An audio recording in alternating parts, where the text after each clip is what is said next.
Welcome to the Hodcast, conversations worth having.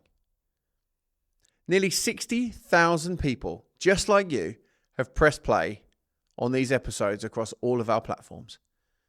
But when I look closer at the back-end analytics, less than 1% have actually subscribed. That means that thousands of people are coming back, finding value, but not taking that one small step. And here's the thing. Subscribing isn't about numbers at all. It's not about vanity metrics. It's about building a space where stories of resilience, recovery, and purpose don't just disappear into the noise. A place where authentic people talk about their journey into the workplace and beyond. It's about making sure the next person who needs to hear this finds it. So if you've ever taken something from the Hodcast, or if it's your first time here, hit subscribe, share with a mate, and be part of the 1% that makes it bigger than just a podcast. Enjoy the conversation worth having. Just a quick one. Give me a second to tell you about the proud sponsor of the Hodcast, Site Ready Solutions. In construction, a world where time is tight and quality matters, there's no room for passengers. Site Ready Solutions are changing the game. They're not just getting people into the industry, they're getting them ready to deliver from day one. It all starts in the community, attracting local people who might never have thought of themselves being on a construction site. Then they're given real training, hands-on, hard graft, and to high standards.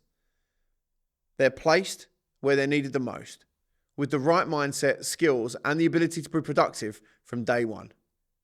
Then, importantly, they're retained through ongoing support and mentoring through progression. Because Site Ready Solutions don't just build workers, they build teams, they build trust, and they build futures. From street to site, they're helping everyday people become site-ready professionals, productive, prepared, and proud from the very first day they step on the job. Site Ready Solutions, local people, real skills, day one impact. Visit sitereadysolutions.co.uk and see how they're rebuilding the future of the construction industry, one person at a time. Thanks for listening. Jack, what does it take to build a bricklayer who's actually ready for site? You only said I only had an hour and a half. It takes, there's a lot of factors in that, Sam. You've got so many different variables in that. There's never going to be the right learner. There's never going to be the right time for the employer. There's possibly never going to be the right time for a specific college, depending on what they're going through. But somehow they all, stars align, and you get these, not even rare now, they're becoming a lot more, how can I put it? They used to be a rarity that you see so much success, but now it seems to be more, not familiar, but just people seem to have found the cookie cutter program, the template, to make it work. So you get that more consistently. You don't get the rarities. You still get them, but I used to see stuff that was like a rare occasion where you get this fantastic apprentice. It might be able to do with social media, is that now it's more out there for people to see. I think it takes a vision for all three of those. For the learner or the individual, let's call them the individual, because they don't always have to be that 16 to 19-year-old. It could be the person that's retraining. So the individual, the tutor, and the college and the employer. So then four, yeah. What does that look like in practice? Because I'm sort of putting words in your mouth, but like the idea of what maybe used to be a unicorn, you might have a person in a class who went and did it, but you're saying like more people are doing it now, and we can maybe attribute it to social media, some of the influencers that are out there telling people how to make money and that sort of stuff. But how do you think that people come on and become ready for site?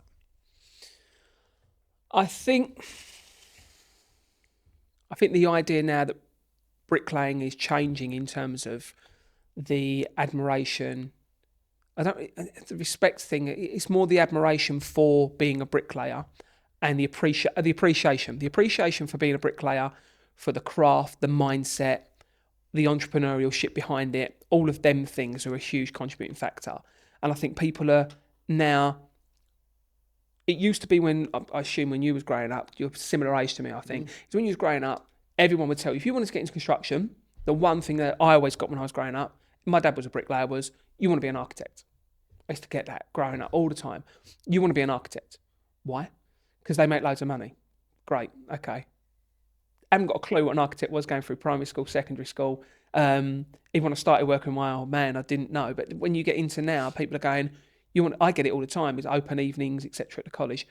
You want to be a bricklayer. You want to be a chippy. So there's that more appreciation for the trade aspect.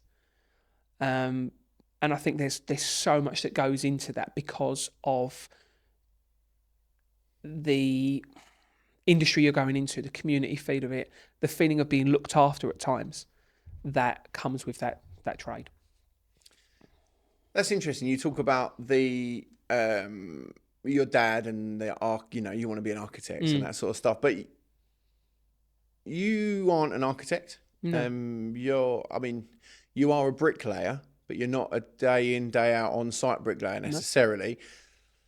But take me back. Take me way, way back. Because you say we're about the same age.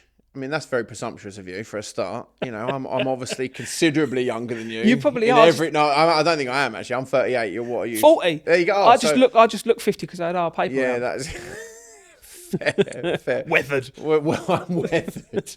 But take me back to day one, right? Because day one on the job for you.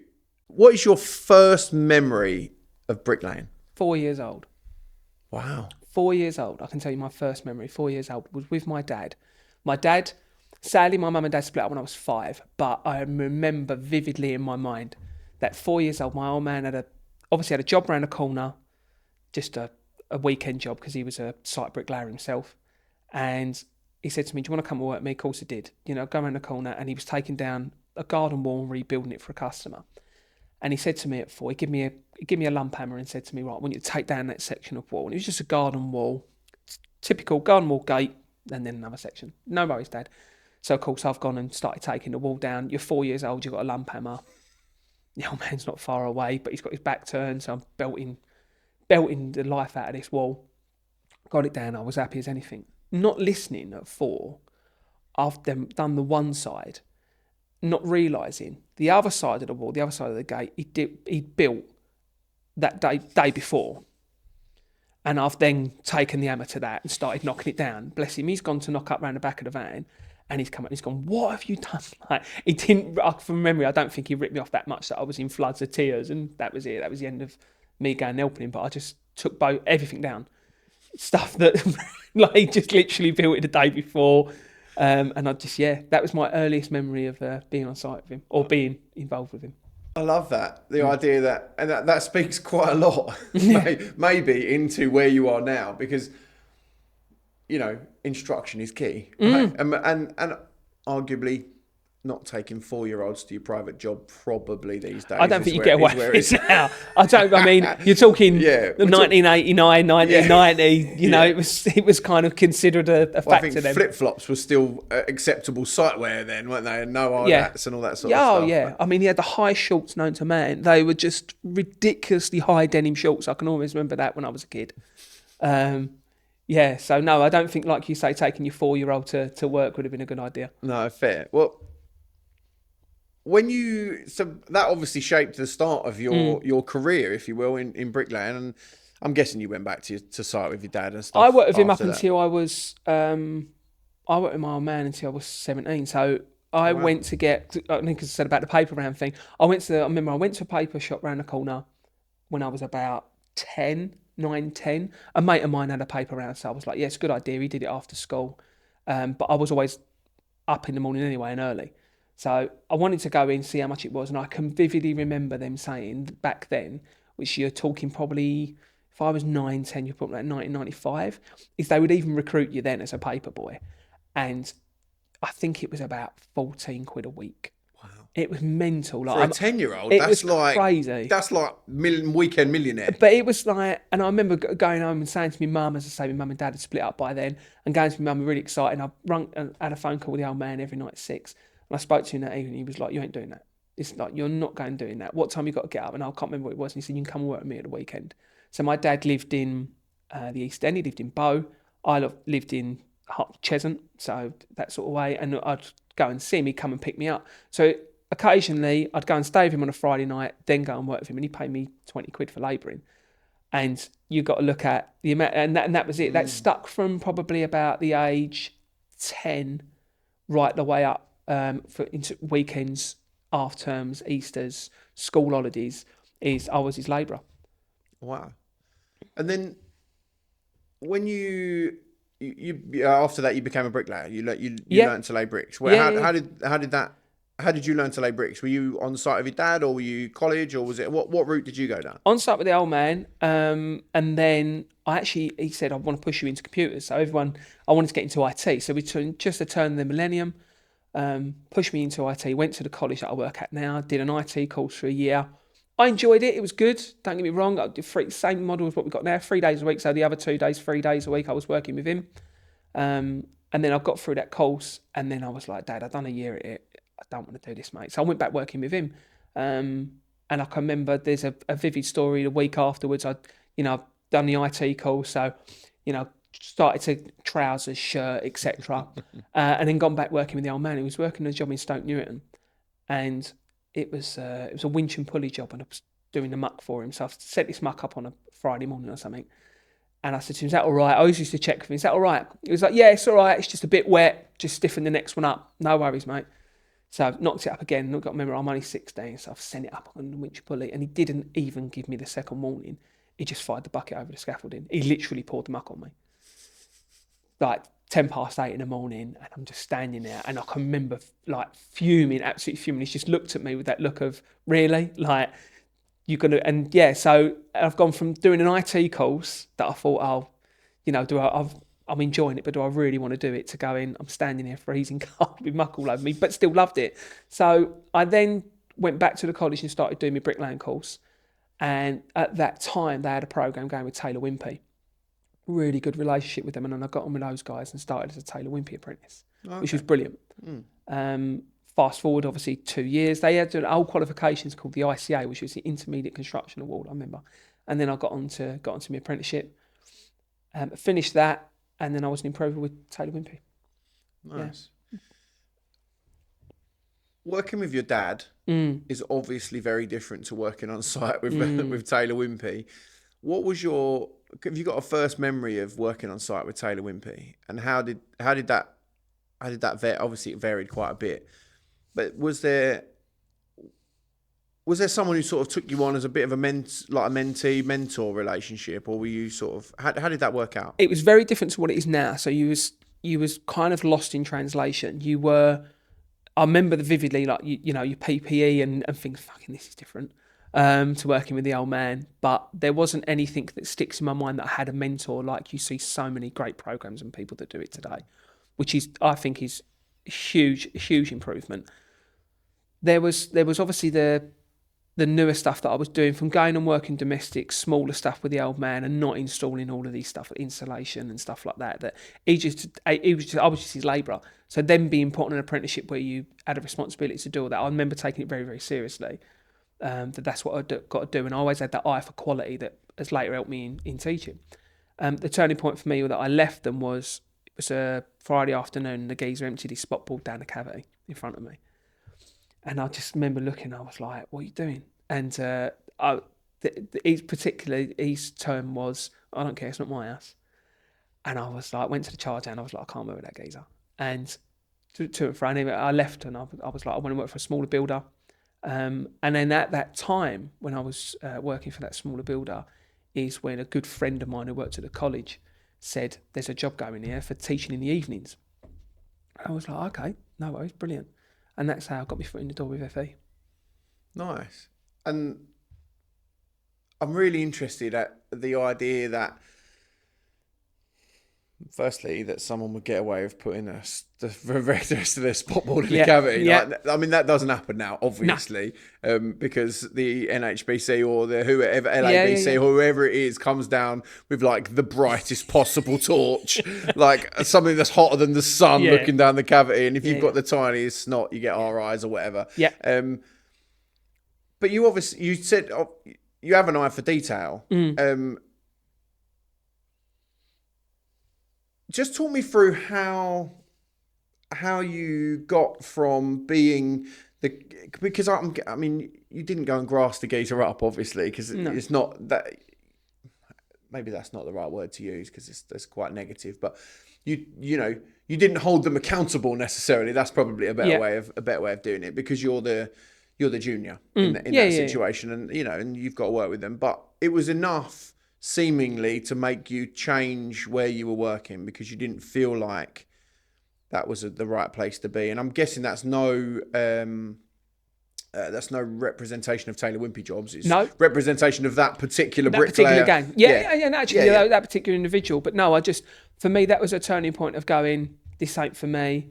And it's also, I see it a lot with apprentices that have trained and then they're 6 to 12 months into their being an improver, and they want to change what they're doing from at both sides. They want to change from just building square boxes, and I get that all the time. Jack, I'm just building square boxes if they're an house builder, to commercial stuff is, Jack, I always feel like I'm laying 140s. I always feel like there's so much I've got to do that's not bricklaying now, and they want to switch, and it doesn't stop. Which when it comes on to dealing with apprentices, how you guide people. And it was very much for me, I wanted to do more decorative stuff and do bits and pieces, which luckily the smaller company I got on with, I was able to do.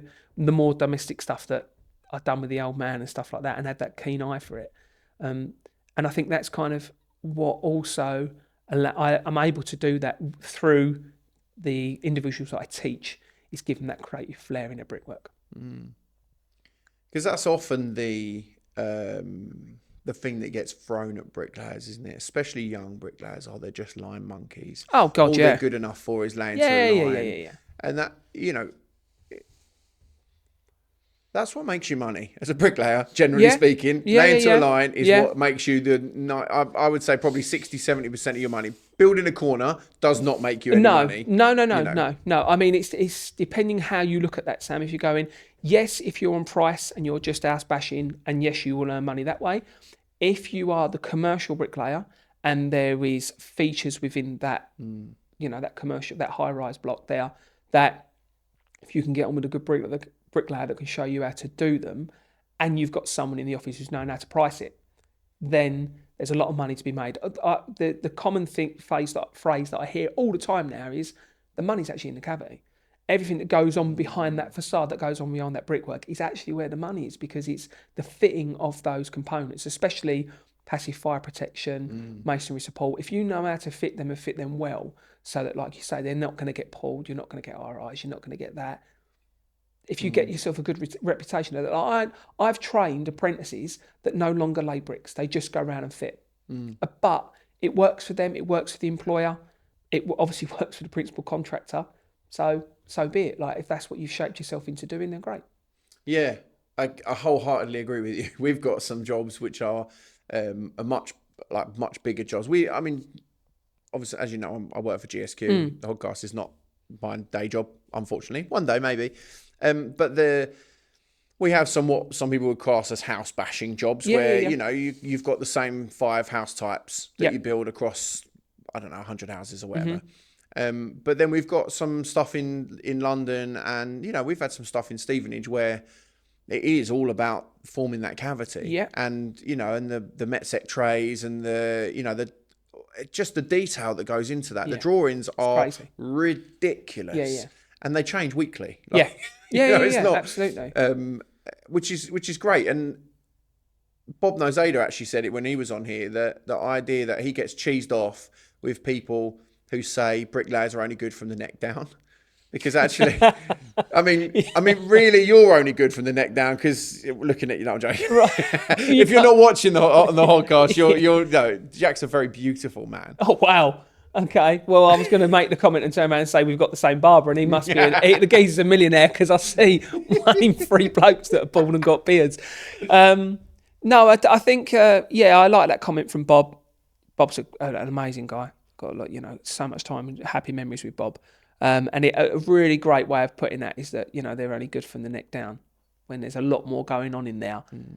And that's kind of what, when I speak to learners, is go, just don't focus on you just want to end up being a bricklayer. Think about the longer term, about what you want to move into. And I know lots of stories of individuals that they started out as bricklayers, and people that, even in the industry, that would, he's never going to do anything, he's just going to, and now they're earning some serious money and contributing to projects that are changing people's lives. Yeah. Yeah, I like the idea that, not specialising right away necessarily. Yeah. Having a trade is great, as you're literally teaching people every day to have a trade, to have that bricklaying background, and you can go and be a fixer, you can go and be whatever you want to be, but if it all goes Pete Tong, you can always lay bricks. Do you know what I mean? There'll always be somewhere you can go, excuse me, mate, can I get a start with you? Because because I need a job this week. Yeah. No problem. You start on the Monday. Literally, you could phone someone up today and start tomorrow. Yeah. And go and lay bricks with them if you're good. Yeah.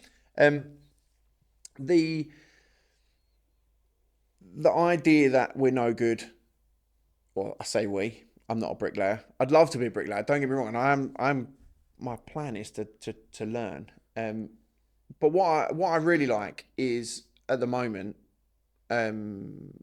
our sponsor, Site Ready, are taking people who have never even thought about working on a building site before and giving them the opportunity to have a go at learning, first of all, in a sort of controlled environment, very quickly. Because you don't necessarily teach people at college to be hod carriers or we call them support team operatives at the moment, which is actually super helpful, because they don't just learn to be a hod carrier, they learn some other stuff too. You're teaching almost exclusively bricklaying at college. Yeah, is that right? Yeah, obviously the planning stages, when you have your planning stages of how you're going to deal with completely the green of the green, walking in the door, you have to go through your basics of how you're going to move that from A to B. This, and you wouldn't think it. I think we take it for granted that, and it happens. I do it myself. I've been in the industry for a long time. Even at my age, you just go, why don't they pick it up like that? Why isn't there? Why can't they? What do you mean you don't understand how to hold a shovel? And I think, especially as I say, growing up in that culture of working with a family member that did it, if you didn't get it right, like I say, you just got a bucket of muck thrown over you. But it's some of the learners that I deal with, or a lot of them, is none of their family have any interest in it, which I think is really brave. Do you know what I mean? They're not being pigeonholed into, you're going to do this. Is my dad's. I speak to one learner. What does your mum and dad do? He's a doctor in this, and what does mum do? Oh, she does this and this, and they're absolutely completely obscure away from the world of construction. But I really want to do this, and you go, and there've been some fantastic individuals, but you need to. That's a rare thing of know how to teach someone is very different to. I want to be careful how I put it, because it's not being derogatory to anyone. Mentoring is different to teaching. It's very different. We wholeheartedly agree with that. It's personally very and different. Corporately. And when I've been, so as I say, getting into my teaching, I went straight in and just done the evening courses, and I was teaching DIYers, and which was brilliant back then. And then slowly but surely the college got me in, and I went straight into teaching 14 to 16 provision, which I really enjoyed, because they were the kids that, it's still, I don't think that has changed, and I think that's something that does need to change, is the kids that are introduced to construction through schools programs, stereotypically, and only personally from what I've seen, are the kids that are difficult at school. And you go, well, straight away, you're turning around and saying that because you're difficult, that construction is a good industry for you because it accepts it. And you go, hang on a minute, slow down a minute. So what about the kids that are, your typical high flyers, or your standard school learner that's got an interest in it? I've heard some, and it can be hearsay of people turning around and going, the school that my son and daughter is, they don't even offer construction as work experience. They offer everything else. Like, when I done work experience, mate, I've only worked in Tesco's kitchen. Like, I was already working with the old man, so I don't really want to go. He couldn't do work experience. He didn't have all the paperwork. So I went and worked in Tesco's kitchen because I was interested in cooking and wanted to be a chef. It's when Jamie Oliver was just coming out, and I thought to myself, mate, you know what I mean? This geezer's got it together. He slides down his railings, drives a Vespa. I'm all over him. He lives just down the road from me, actually. Does he? Yeah. It's still naked. Not all the time. I mean, sometimes he is. Yeah, it must be dodgy when you're frying chips. Yeah. You know what I mean? Yeah, but I think having that perception, as I say, of you're a school kid, I think that should be open so much more. That should be open to any school learner at years 10 and 11. And I can remember when I first got into teaching them groups, they were massive. Like, we used to have what felt like the whole class, but now you get very small, 5 to 8 learners. And there's a multitude of reasons for that. The learners can come with needs, they can come with, certain support needs. But that doesn't mean that just because that learner gets it, that learner who's interested in it, but he's high flying and predicted 6s and 7s and 8s and whatever else, can't get the opportunity. Yeah. That's a frustration of mine. Mine also. We are fortunate enough to do schools engagements. Yeah. And we actually really enjoy it. I mean, personally, I really enjoy doing schools engagements as part of our social value for various clients that we work with. My understanding, and my limited understanding, is the way that the school system is set up in such a way that they encourage, because schools get paid on performance, or they get not bonuses, but they essentially do, because if they sit higher in the league table, then you'll know what this is like, because there'll be other colleges around, not quite so much in colleges, but where you sit in the league table has a direct reflection of what your intake is, and what your intake is has a direct reflection on what your bank balance looks like, because you get paid per learner and whoever comes to your school, and if your learners, and each school wants the learners who are going to get 6s, 7s, 8s, 9s in their GCSEs. So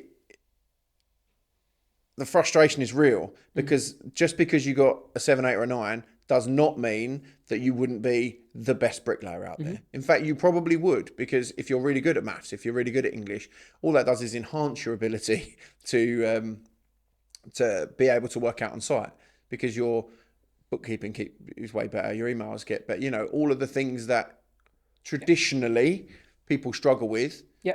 Spellings, math. I mean, actually, I don't know a bricklayer who struggles with maths. They all know, they all know the times tables like the back of their hand. Absolutely. Yeah, exactly. And because you have to, right? Yeah. But that is a frustration of mine. You going back to you starting out in FE. Yeah. You said that there was a job available. There were probably 100 other jobs available. What about teaching people was it for you? Because we've talked about the difference. Well, we haven't talked about it, but there is a difference between teaching and mentoring. Some people can teach. Some people are really good teachers. Some people are really good mentors. But actually, there's this weird, and I think you sit in there, this weird, category that of people that are really good teachers, but also really good at mentoring people at the same time, or in the similar time. And I think that's where you sit, just having seen some of the learners that you work with. What was it about teaching people and mentoring people that sort of drew you into that FE role? Do you know what, Sam? As I'm sitting here when you're asking the question, and I think, and I'm just talking for myself as an individual, and this is not. I'm an only child. So I think having that, and I see this in my 2 beloved grandsons, is they've got each other. Yeah. But growing up as an only child, you have to make friends. Yeah. Because you're still going back to your Mortal Kombat and you're room, whatever you're doing, and you're on your Todd. So I think getting into that environment where you could collectively talk to more people and then pass on a skill that you've already got, that's what drew my attention to it. is that you was able to coerce with something that everyone had in common. And as I always say to anyone going into new to teaching, just if you're nervous or if you've got to speak in front of anyone, just remember whatever you're talking about, you know more than the person that you're delivering to 9 times out of 10. So, for example, for me to come in and try and run a podcast, yeah, it's going to be very difficult to me. You would still say it's difficult to run a podcast, but because you've done it so many times, is you organically are more comfortable with it. And that's no different to teaching. Is when you're going in and you're delivering brickwork to someone, if even you're nervous, you can deliver it to 5 people or 500 people, is like to feel comfortable 9 times out of 10. You know more about the subject that you're delivering than the people that you're delivering to. But that was very different for me because I got into it very early. So I was very young to get into delivery, and I think that doing it in the evenings and doing it to DIYers, like the class used to run 6 till 9, you didn't get out there till 9:30 because when you finished teaching, people were going, I've got this extension, I'm building this shed, can you just, and this was the days before a mobile phone when you had to go to Boots and print your pictures out, and he just hands you like a stack of pictures and you're flicking through and they're terrible and sun exposed. You're like, yeah, I think I'll get an idea, and then he gets, and I used to really enjoy that giving back, even at a young age. Not giving back, it sounds a bit prima donna, doesn't it? But it's just I don't think it does at all. It's supporting people. I always enjoyed that aspect of it, and I still do. Yeah. I think I saw in your brief that you looked for the aha moments that you sent back, and I really like that. And there was a few individuals that I was like, this is definitely for me, for different reasons. There was a good friend of mine who still teaches carpentry, a guy called Paul Dabbs, and he brought an energy to teaching that I had, but was a bit afraid to let it out yet. And he was a bit older than me. Well, he still is, obviously. And he let that energy out. And I was like, that's what it is. And his learners engaged with him. It gave me a bit more confidence. And he mentored me into teaching unofficially. I just worked alongside of him, picked up on things he was doing, planning he was doing, his approach to projects and stuff like that. So he was a really good individual. Then from the quality side of it, there was an individual called Jo Newlam. Jo worked in the quality team. And she used to always talk about what's called the golden thread. Now, you get the golden thread on site now, but this was the golden thread of quality in teaching, that everything you do should have quality aspects that change the outcome of your delivery. So if you're just delivering brickwork, you can just be building a corner, or et cetera, but try to get that quality aspect over so that it then compounds and builds into, it's just a corner, you're going to build it 15, 20,000 times easily in your career, but you're going to put 4 of them in to give you the foundation for the house. Don't forget that aspect. And finally, there's a couple of more individuals, but a guy called Cam Nandra still works really well respected in the industry, again on the quality side. And I remember I had to have a meeting with him. I was well into teaching by now. But I'd never done anything with the quality aspect of teaching, so what we call the internal quality assurance.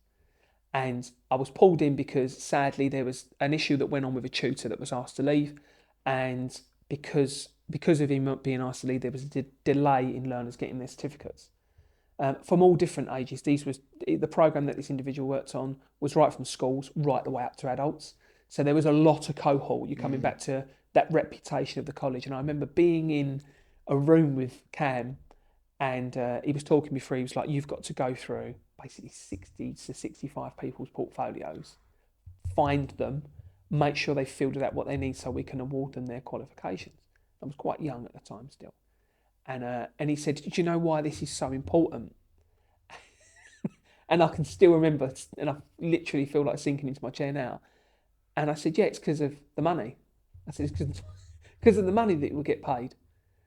And he looked at me, and for anyone who's worked with this guy, he could literally put, he was your health and safety inspector, no different to yourself on site, put the fear of God into you with a look. And he went, just didn't say anything. And I was like, shit, I've got this wrong. I know I've got it wrong and I can't take anything back. And he went, no, think of the experience and then think of the learner. And I was like, and it was the first time it hit home to me, even doing teaching, that really cemented with me that it always has to come back to learner-centred focus. And that's shaped from that day, has shaped what I do. FE colleges are getting a lot of criticism at the moment. especially with the people that I talk to on here quite often, which is quite refreshing that you bring a different aspect to it. And what do you think FE does better that it doesn't get the credit for?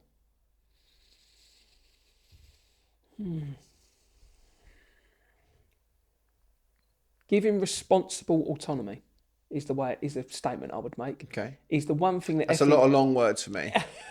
Can you break that down? Yeah, of course I can. You talked about schools, and the turning around and going, that they have their own, not agenda, but they have their own vision about what they want for their learners. Now, when it comes to the law changed not that long ago that learners have to stay in education till they're 18. The appeal that an FE college has is you can come and learn what you want, which gives you autonomy, gives you the freedom to what you can do. No one's forcing you to come here. Your future is very much up to yourself, but we'll support you along the way. Now, I'm fortunate enough to work at a college where that is championed in every aspect that we do. And you can see it from right the way from your senior leadership team, right the way through the organisation. The support is there, and it always comes back to, it's always about the learner's outcome. We used to have a term we call destination for the learner. And it was always thinking about that individual, and I've seen it many a times, is they walk through the door and they don't know what they want to do, and in 3 to 4 years' time, they're on site, or they're in a kitchen, or they're performing, in London through performing arts, etc. No one sees, I don't think it's promoted enough, the layers that go through to get that learner to that destination. And that's not just teaching. That's the everything, the enrichment experience that they get, the exposure they get to certain things, the safeguarding element that can come with learners, and all of these things, I think, is something that FE colleges do to a level that not many other programs do as a collective. How do you... I want to ask a really blunt question, but I don't want it to be as blunt as it can be. I'm really stuck for words.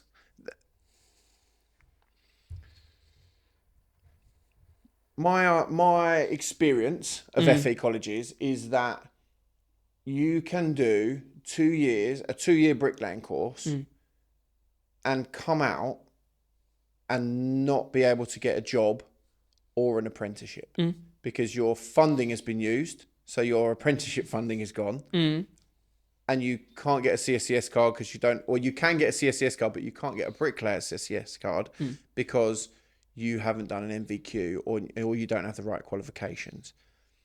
For me, that's a huge frustration, and Site Ready and the other people are trying to help out with that, and that's, I can imagine that's a huge frustration for you because you've done all this teaching and these people are amazing, and then they have to do something else on top of the thing that you've been teaching them. Is there, for me, that's where site and college just speak different languages.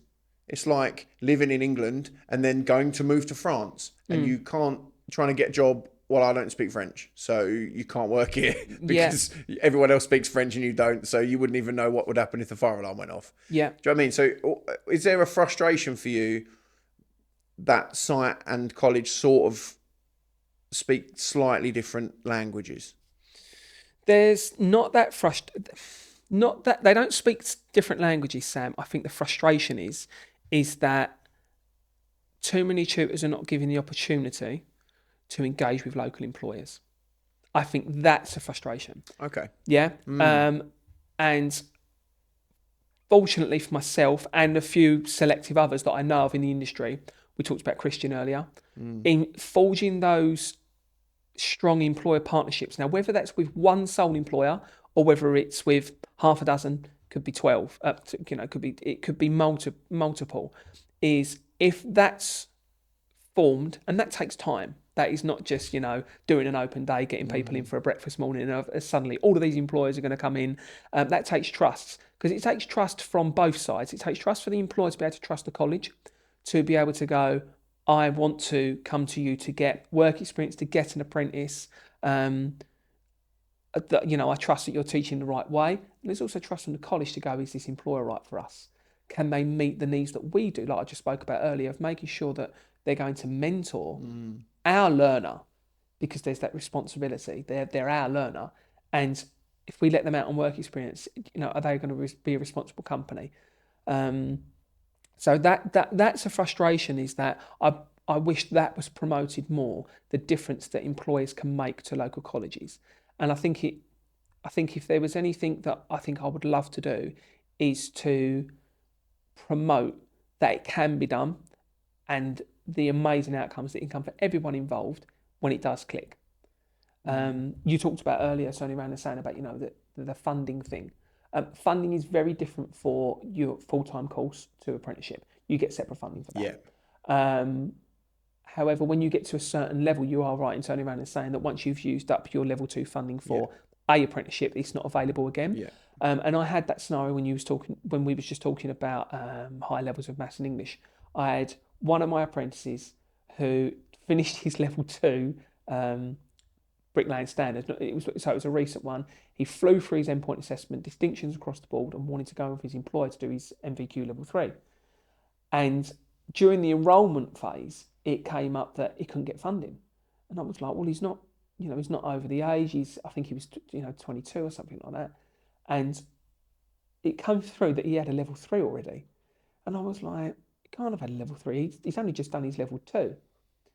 He'd actually done a level 3 in law that I didn't pick up as his bricklaying tutor. That he had slipped through at some stage, that he'd gone off and done a level 3. So he'd used up his level 3 funding to do that. And I rang him up and I remember going, Dan, you didn't tell me you'd done it. Yeah, I did it before I started bricklaying, mate. Right, okay. But his employer was very supportive because of the relationship he had with the college, and because of the relationship he had with that learner, to go, I'll fund it. And that's just not one example. We all know there's countless examples when employers do amazing things that aren't promoted in social media, etc., for individuals and for collective, for their workforce. But I think you talked about obviously the site ready solutions thing, and I'm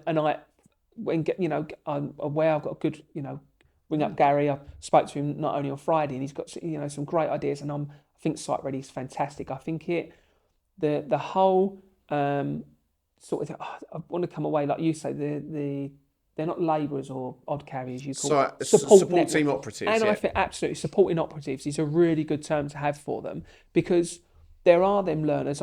In a class of 25 learners, for example, 25 learners, you can't split them up as an even kill, but you can turn around and go, I know that I've got, by the end of that year, if I start off with 25, 10 of them will be in apprenticeship. I know that a further 4 or 5 of them don't want an apprenticeship, but they're working with a local builder. They're working with that small SME, that they're still on their non-college days. They're going to do that, but they don't want to go into the apprenticeship model. They're very happy where they are.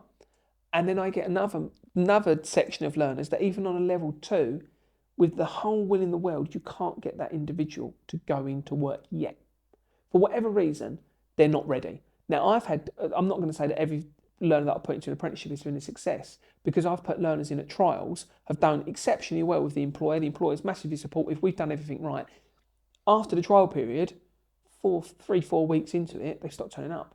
And that's because of they're not ready. They thought they were, but again, I'm not ready for it. And then they've come back into the fold, and they're doing something else within the college, and they're doing completely something obscure. So I think the catchment of that, of turning around and going, again, that's a good reason why FE is there, is you're not just dropping them. You're not turning around and going, you've done all your training, brilliant, and then we're giving up with you now. Is, all right, that didn't work for you, we can pick you up and do you on something else. But I think the site ready model, of similar to your NHBC, of having blocks, there's an argument for it, an argument against it for me. But again, I think it comes down to individuals. There are some individuals that will thrive in that. There'll be some individuals that will do a lot better with going to college 1 day a week and being on site 4 days a week. Because if you're working with the right mentor, you're still on site 4 days a week, and there's a lot of pressure on you you must get it right, etc., etc. But you're not getting, in my opinion, that time to have the theoretical input, and that is so important. The theory side is something that, again, if it's delivered right, can make or can change that individual from just being a bricklayer to then being a supervisor, to then being, a quantity surveyor and moving up the ranks. I think that makes an impact. Yeah, and I think you're right. Everyone's right in their own way, aren't they? Yeah, everyone's. But the idea that's you have. So the idea of site ready is that there's sort of a 3-year. It's a 3-year journey, if you will. I mean, it's a lifelong journey. The idea of CPD, the professional development stuff never stops, and that's something I'm really blessed to be part of GSQ. Because I get CPD all the time. Garry pays for me to go on this course and that course and that course and that course, and yes, that benefits me, but it also benefits his company, and it makes you want to stay. It's like Maslow's hierarchy of needs. My needs are all met. There's a big baseline of things, and if you can meet all those, then actually the other ones are almost irrelevant. Because I've got the baseline. But the idea that on operative, whatever sort of operative it is, whether it's one that is going to be a bricklayer, because we've had cohorts start already, and they start in their 2 weeks. They do 2 weeks as like a test. A trial period. So they basically spend the first 5 days learning what it is pretty much to turn up on time and turn up every day. Because if you don't turn up every day and you don't have a really, really good reason, then it's probably not for you. No. Because in the trade, it is about trust. There'll be adverts around this podcast which talks a lot about trust. Where you trust your team to turn up, you trust your bricklayers to do a good job. You still check. Yeah. But the idea is the first 5 days is that sort of the cornerstone, the foundation of what you're learning. And now some people go, you can't teach that in 5 days. No, you're absolutely right. You can't teach it all in 5 days. No. But you can give someone a pretty good idea in the first 5 days whether they're going to like this or not. Yeah. And then week 2 is generally speaking like brickwork skills. So the challenge is, and this challenge, and I love being part of the journey because the challenge is, can somebody lay 150 bricks to a line after just 4 days of learning to lay bricks? And so far, everybody has. Are they the best bricks that have ever been laid in the world ever? Yeah. Well, no, of course they're not, because they've only been learning for 4 days. Are they passable and productive on a building site under mentorship, under supervision, alongside somebody else? Yes, of course they are. We don't allow people to put down rubbish bricks. The mentor comes and checks their jointing, checks their level, checks they're not tipping, checks their plumb, all of those things. Can you teach that in 5 days? Yes, you can, because we have. Is that best for everybody? No. Is FE best for everybody? No. Probably not. Yeah. But I think, and this is where it gets to really to the crux of your point, where if industry worked with college or it would be great. My understanding and my thoughts behind it are that industry generally doesn't get paid to the college. Essentially get paid, and it doesn't go back to money. It goes back to quality. As your I can't think of the guy's name that you said it was, the Cam. Yeah. It goes back to quality. But and it's not the college's fault. Essentially, opinion, the government's fault, or just the way that it's all set up. It's not like the government, like the current government, but the way it's set up is industry only gains a person at the end, and it depends how good that person is. Depends on how much they've invested in their training, right? Yeah, so that's essentially what it is. So for me, you're absolutely right. The idea of someone coming in like Christian Haffrell-Good from Lee Marley, or Garry Staines from GSQ, or Steve Mercy from SMB, or Rob Roberge, or whoever it is coming in and investing a bit of time in the environment that you're in and building that trust. Like I know that all the guys that I've just spoke to, and they probably trust you. And I think that's where HRC are doing a really good job. Not every college in the country is doing that. No, I would agree with you on that 100%, Sam. And there's so many frustration cases when I'm like, why has the dots not been connected on this? Like, there's a neighbouring college not too far from us. One of their learners, past learners, is one of our employers. And I've asked that individual, I'm like, why did you not go to the college that you learned at? And he said, because I've tried and they just don't want to know, Jack. Now, that could be for so many different reasons. But like I come down to is it comes down to the connecting dot will always be, I think, and I'm not just saying because I am that individual, will be the people on the ground, will be the tutors on the ground that know their learners. And I experienced it many years ago. I mean, is that you'd get, your director or the head of department would go, well, so-and-so's coming in, you need to give them 3-4 learners. And you go, okay, but they've got to have this. Like you say, they've got to have a CSCS card or they've got to have that. And you go, well, hang on a minute. Like, what about this young person over there who hasn't got that? But they are phenomenal at bricklaying and hungry for it.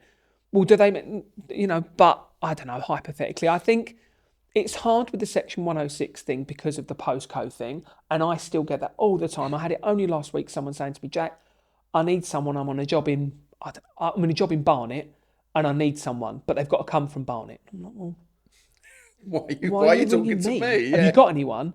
I was like, no, but what I always turn around and say is, if we haven't got one, advertise, find that individual, and if you want to send them to our establishment to have their training, it's well within your rights to do that as a subcontractor.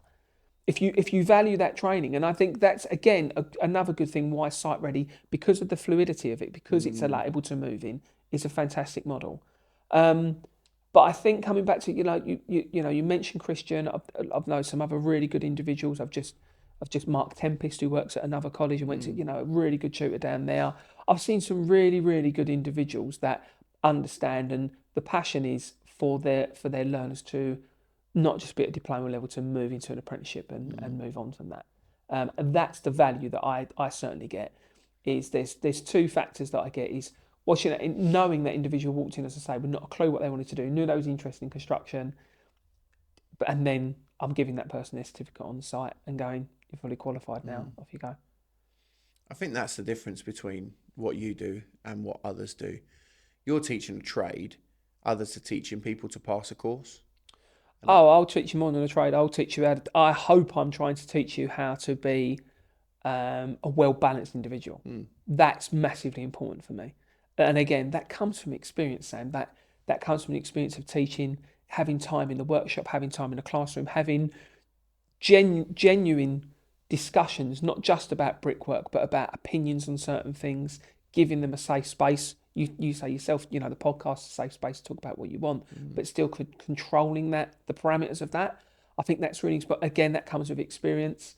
All of these things, keeping up to date with your CPD. I will, any opportunity that I can get out to see where this industry is going, and my God, that's changed. That cavity is now, how comes that cavity is now 300 mil? And what are the challenges that come with that? And then getting that back into the workshop and going, look, we need to change and make sure that they're aware of it. It doesn't mean we need to change everything to a 300 mil for 450 cavity, but they need to be aware of it so that it doesn't, when they go, the last thing I would want, and it's always frightened me, is to put a learner out that's not prepared to the extent where they're embarrassed on site, they're on public transport crying their eyes out on the way. I'm going, why have I done this? That frightens me more than losing my job or anything. You just think, why have I done that? Like I couldn't. Oh no, I wouldn't. I'd hate that. In case you didn't know, in construction, trust is everything. You trust your team to show up, you trust your tools to perform, and when the pressure's on, you trust your supplier to deliver. That's where Grayson Building Products come in. They've been doing this since 1921, and they've built more than just a business. They've built relationships, expertise, and a reputation that is earned, not claimed. With over 50,000 products in stock and a team of specialists who genuinely understand the craft, Grayson is there. Not just when you order, but when things get complex. It's more than just a price. It's partnership. It's peace of mind. If you want a supplier that moves like part of your team, visit grayson.gb.com and see what real service feels like. Site Ready Solutions have a solution to the construction skills gap. What would be your solution to close the gap? Do you know, one simple fix, and this is just my personal opinion, is, and it's only an opinion before I start getting battered online for it, is I mentioned before that you get 25 learners, 8 to 10 of them end up with a subcontractor, and that little niche group of another 5 to 6 work with a local builder that they don't want to be an apprenticeship. One of the main reasons they can't do an apprenticeship is because the employer won't employ them. And I think, personally, there needs to be some work done around, you're missing a third of the workforce that work with a one-man band, they work with work for a bricklayer, and he can't afford to take them on. I know, I spoke to Garry, I spoke to a lot of subcontractors, you don't realise that obviously when we take these young people on, it isn't just about paying them 60, 70 quid a day. We're actually paying them 100, 120 quid a day because of all the other on costs that you have, the 30% on costs. And I think that there should be something that's done. I think that's a gap that's missing. To go, just because they're not a huge subcontractor, they're not meeting the Section 106 requirements, they're not doing this and not doing that, that still doesn't mean that that young person's missing out on an opportunity to have an apprenticeship because there's too much red tape. Yeah. And that's my personal, it's not an opinion of an FE invite of the college. That is my personal, that I will take it. And if I'm wrong, then so damn it be. But I think, I'll go back to, when I was doing it with my old man, there's no way he could have taken me on. He couldn't afford to take me on as an apprentice. No. I found another way to do it. But if you were productive enough, and I think that's what the idea, and I'm not saying that FE colleges, I'm saying that FE colleges don't, most FE colleges don't do that. I'm not saying yours does, but it's the idea of going through the motions and getting them to pass a test. Some do that. Industry can't afford that. They can't afford to have, and this is what you're saying, they can't afford to take people on, a full-time apprenticeship is something that, we do at GSQ and Site Ready, Site Ready and then GSQ. Self-employed, we don't call it apprenticeships, but self-employed training. Yeah. So there is, and that only comes with productivity, because you can't take someone on and then just pay them because it's a good thing to do. They have to be productive in that environment. Yeah. And they get a day rate, and the day rate's not super high to start with, and they're not as productive. And we have this conversation with our learners a lot, in that the idea is that at the beginning you're not productive, so we're paying you to train you, which is why then when you get better, your wages don't shoot up, because we've spent the last 9 to 12 months paying you for the things you didn't know. Now you know those, you've sort of just crept over the threshold of you're making a bit more money than you were, you're a bit more productive, so we need to sort of create parity there. And that's why the 3-year, for us, the 3-year journey is what it is. From, what do they call it? From zero to hero, whatever Gary's calling it now. I think it's 0 to hero. I should know that. But the idea that there is that journey, and at the end you are on a very good wage, and you know a lot, and and you can basically go and do whatever you like. You could go, if you wanted to, you could go and train to be a site manager. You could go train to be whatever you want to be. That journey. I think the biggest frustration that I have with, again, when I speak to people that have been in education a long time, like I have, is your learners aren't the same as what they were 3 years ago. They're not the same as what they were 5 years ago, and they're not the same as what they were 10 years ago, etc. And that's always going to be the case. Is that, your standard 16-year-old to 19-year-old is not the same as what they were 5 years ago pre-COVID, and that learner is not the same as again 5 years ago. But there's positives and negatives to both of that. But I think the frustration I have at the moment with learners across the board, because I get it so much, is so-and-so wants to give it, GSQ offering you an opportunity. I'm just going to make it Tim, GSQ offering you an opportunity. It's not far from your house, etc., wants to take you on a trial. How much are they paying? I've got to a stage The appreciate, because the learners that I have pick up on it, where I would just stare at them, and you don't have to be rude, but you just give that individual to take an opportunity to think about what you've just asked me. And the pay thing for me is so frustrating from the young person, because they're so money orientated, just because of what you said, because of social media influence, etc., and they have no bloody patience. I talk about this all the time. There's a fantastic guy that does bits and pieces, Simon Selleck. I'm sure you are. Love Simon Selleck. And he's fantastic. And he done a short clip that I was like, there's everything. People of today want stuff like that. That if you want a movie now, you don't go to the pictures. You've got Netflix. It's in Netflix before it's out in the pictures. So even thinking about blockbusters, going back to blockbusters, rewinding your video, otherwise it's going to cost you an extra £1 on your rental.